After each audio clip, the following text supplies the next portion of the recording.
জি। আসসালামু আলাইকুম রহমতুল্লাহি ওয়া বারাকাতুহু। আমি doctor Mohammad Aslam, DHMH BHB Dhaka, BHMH on course Dhaka বিশ্ববিদ্যালয়। বর্তমানে বিশ্বনন্দিত ক্যান্সার চিকিৎসক অধ্যক্ষ ডক্টর এস এম সারোয়ার স্যারের চেম্বার গণস্বাস্থ্য হোমিওতে এজ এ ক্যান্সার চিকিৎসক হিসাবে নিয়োজিত আছি। আজকে আমরা আল্লাহর রহমতে চলে যাব সরাসরি একটা রোগীর কাছে, যে রোগীটা প্রোস্টেটিক ক্যান্সারে আক্রান্ত হয়ে চিকিৎসারত অবস্থায়, মানে ক্যান্সারে আক্রান্ত হয়ে চিকিৎসার জন্য আমাদের এখানে আসেন। আল্লাহর রহমতে আমাদের এখান থেকে চিকিৎসা নিয়ে বর্তমানে রোগীটা সম্পূর্ণরূপে সুস্থ আছে। তারই হিস্টোরিটা, তারই গল্পটা আজকে আমরা শুনবো। চলুন চলে যাই আমরা সরাসরি রোগীর কাছে। আসসালামু আলাইকুম। বাজান, কেমন আছেন আপনি? আলহামদুলিল্লাহ। বাজান, আপনার নাম কি? আমার নাম মোহাম্মদ আলমগীর হোসেন। মোহাম্মদ আলমগীর হোসেন। আপনার বাবার নাম? মজিবুল হক। মজিবুল হক। জি। আপনার মায়ের নাম? ফাতেমা বেগম। ফাতেমা বেগম। আপনার বাসা কোথায় বাজান? আমাদের বাড়ি মাতোয়াল। মাতোয়ালে কি আপনারা স্থানীয়? না, স্থানীয় না, আমার বাইরে এখন বাড়ি করছে আসা। মাতোয়ালে এসে বাড়ি করছেন? জি। মাতোয়াল কোন কোন এলাকাতে, বা কিভাবে আমরা আপনাকে চিনতে পারি? মাতোয়াল দক্ষিণ পাড়া মুসলিমনগর 0 পয়েন্ট। মাতোয়াল দক্ষিণ পাড়া মুসলিমনগর 0 পয়েন্ট। জি। ওইখানে গিয়ে কি বললে আপনাকে চেনা যাবে? আপনার আমার নাম বললেই হবে, আলমগীর সাহেব বাসা কোথায়? আলমগীর সাহেবের বাসা কোথায়? ভোলাবাড়ি। আচ্ছা বাজান, আপনার বর্তমান বয়স কত চলতেছে? 70 চলতেছে। আচ্ছা, আপনি কি করেন বর্তমানে? কিছুই না, বেকার। বর্তমানে বাসা অবসরপ্রাপ্ত হিসাবে আছেন? জি জি। উনি কি হয় আপনার? আমার ছেলে। আপনার ছেলে। ভাইজান, আপনার নাম? আমার নাম মোহাম্মদ নাজমুল হাসান উজ্জ্বল। মোহাম্মদ নাজমুল হাসান উজ্জ্বল। ভাইয়া, কোথায় জবে আছেন? আমি একটা ব্যাংকে কর্মরত আছি আর কি। হ্যাঁ, একটা ব্যাংক, বেসরকারি ব্যাংকে কর্মরত আছেন। আচ্ছা, তো আপনার বাবার বিষয়ে আমার মনে হয় আপনি খুব ভালো কথা বলতে পারবেন। আপনার বাবার বিষয়টাতে, উনি বয়স্ক মানুষ, আমি এতটা না করি, আমি আপনার সাথে সরাসরি কথা বলতেছি। আপনার বাবা সর্বপ্রথম কি সমস্যা হয়েছিল ভাই? গত বছর 2025-এ, এই বছরের শুরুর দিকে আর কি, তো বাবার ঘন ঘন প্রস্রাব, তারপরে হচ্ছে প্রস্রাবের রাস্তায় কিছুটা জ্বালাপোড়াও হইতো, এবং এর কারণে উনি দেখা গেছে যে রাতের বেলা মাঝে মধ্যে ঘুমের মধ্যে প্রায় ঘুম ভেঙে তারপর উনি ওয়াশরুমে যেতে হইতো কয়েকবার। এট দ্য সেম টাইম ওনার স্বাস্থ্যের যে বর্তমান কন্ডিশন, ঠিক আছে, আস্তে আস্তে ধীরে ধীরে স্বাস্থ্যটা একটু কমতে শুরু করলো, ওজন হ্রাস হইতে শুরু করলো, খাবারে কিছুটা অরুচি ছিল।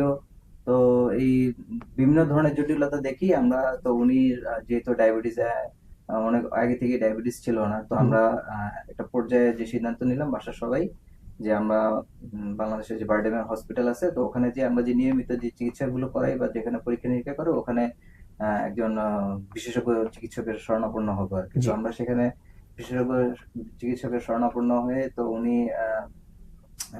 নিয়মিত যে পরীক্ষা নিরীক্ষা গুলো করার পরে উনি দেখলেন যে ওনার ডায়াবেটিসটা কিছুটা বাড়তি, প্লাস হচ্ছে গিয়ে ওনার নর্মাল যে সিরাম ক্রিয়েটিন, তারপরে এই টাইপের এগুলো কিছুটা একটু বাড়তি পর্যায়ে আছে।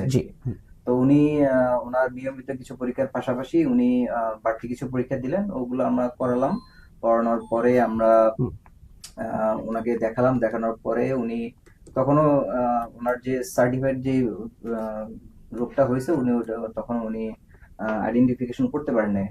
তখন উনি আবার আমাদেরকে রেফার করলেন বারডেমের যে ইউরোলজিস্ট ডিপার্টমেন্টের হেড, তো ওনার কাছে গেলাম আমরা।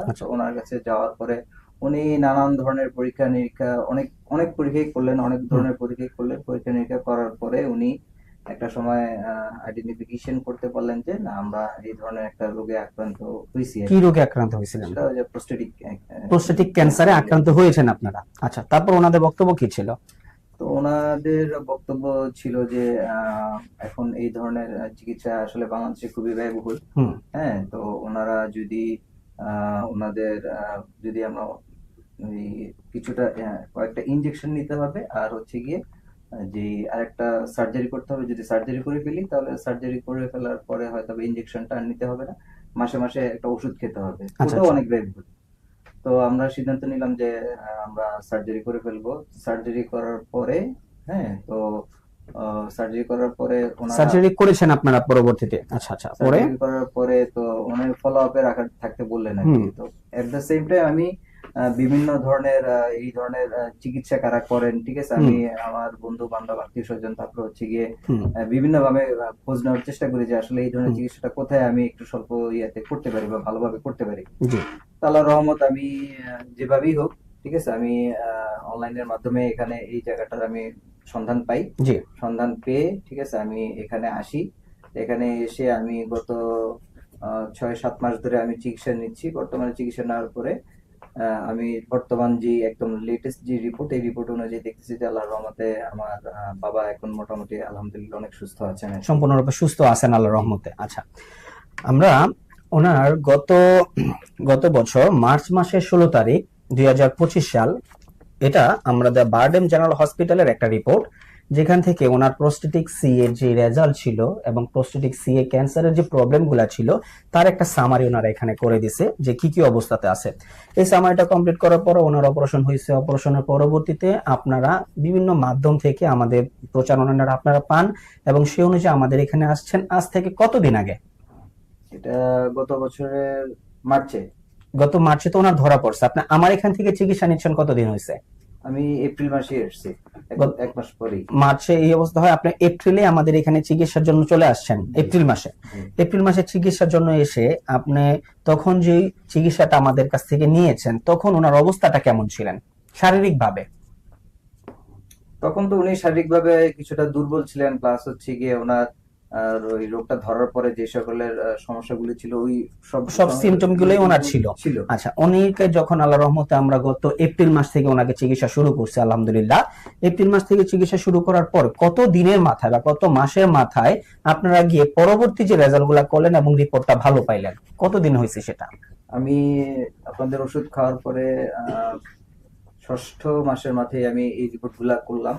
আলহামদুলিল্লাহ এই রিপোর্ট গুলা এখন সম্পূর্ণ, মানে আমরা পঞ্চম মাস শেষ করে 6ষ্ঠ মাসের মাথায় আপনাদেরকে পরীক্ষাগুলো বলছি। আমরা সমস্ত রোগীদেরকে বলি যে আমরা 4 মাস ট্রিটমেন্ট চালায়া আল্লাহর রহমতে পরীক্ষাগুলো করব এবং আলহামদুলিল্লাহ আশা রাখি যে আল্লাহ যদি চায় পরীক্ষার রিপোর্টগুলো সম্পূর্ণ নেগেটিভ আসবে। অনেক রোগীর ক্ষেত্রে সেটা 2 মাসেও ঘটে, অনেক রোগীর ক্ষেত্রে সেটা 5 মাস 6 মাসও প্রয়োজন হয়। তো 6 মাসের মাথায় ওনারা যে রিপোর্টগুলো করছে, আমি সেই রিপোর্টগুলো আমি আপনাদেরকে একটু বলি। রিপোর্টগুলোতে আলহামদুলিল্লাহ আল্লাহর রহমতে উনি বর্তমানে সম্পূর্ণরূপে ওনার যে ক্যান্সারিয়াস প্রবলেমটা ছিল সেই প্রবলেমটা এখন বর্তমানে নাই। উনি মানসিকভাবে এবং শারীরিকভাবে সম্পূর্ণরূপে আলহামদুলিল্লাহ আল্লাহর রহমতে ভালো আছেন। চলুন রোগীর মুখ থেকে একটু শুনে আছি উনি মানসিকভাবে এবং শারীরিকভাবে বর্তমানে কি অবস্থা আছেন। বাজান, আমি আপনার কাছে আবার একটু আসলাম।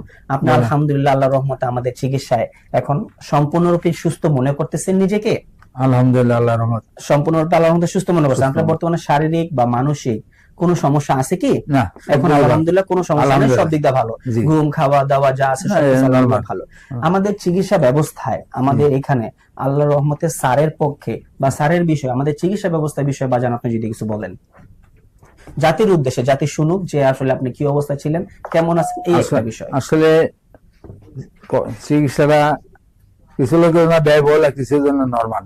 যাদের আর্থিক অবস্থা ভালো আছে এদের তো আমার সমস্যা না। আর যে চিকিৎসাটা যখন এখন বর্তমান হয়েছে বাজার হিসেবে ততটা ব্যয়বহুল না, কিন্তু রোগটা কঠিন। আল্লাহ যদি সহায়তা করে চিকিৎসা এই টাকা এটা এত ব্যয়বহুল না, এটা মোটামুটি নরমালি। আর উনিও ভালো মনের মানুষ, ডাক্তার সাহেব, আমি ওনার শ্রদ্ধা করি। ওনার চিকিৎসা, ওনার কর্মকর্তা বা ওনার এখানে সার্ভিস অত্যাধিক ভালো। আশা করি এতে অনেকে উপকৃত হবে এবং নিরাশা হওয়ার কিছু নেই। তো ওষুধটা যেভাবে দেয় এটা ধৈর্য সহকারে ব্যবহার করতে হবে, মানতে হবে নিয়ম কানুন, আর খাওয়ার দাওয়াটা আমরা কন্ট্রোল করতে হবে।